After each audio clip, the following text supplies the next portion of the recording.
Welcome. In this tutorial, we write a simple C# program that removes a character from a string based on its index. This is a common string manipulation task that helps us understand methods like remove and how indexing works in C#. We'll walk through the code, analyze examples, and explore real-world applications. Let's get started.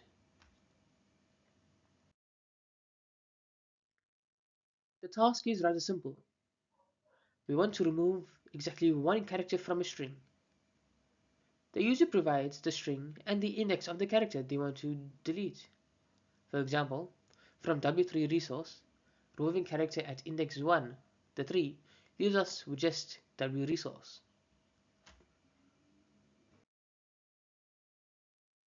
Here's the full program. We define a method called removeChar that takes a string and an index n. The built-in remove start index count method that deletes count characters starting at start index. Since we only want to remove one character, we pass 1 as the second parameter. Then, in main, we test it with different indices.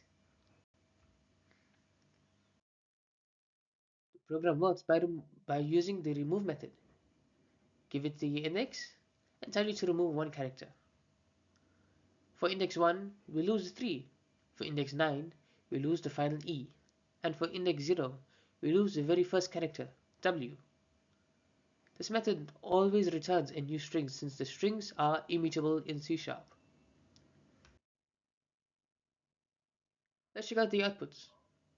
Removing the 3 gives W resource. Removing the last E gives W resource. And removing the first W just gives 3 resource.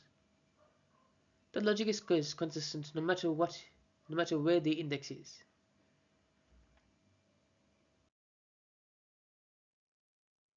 Removing characters by index has plenty of real-world applications. Text editors do this every time you hit backspace. It is also useful in cleaning up user input, processing files, and preparing text for further use. Understanding this simple operation is foundational in string manipulation.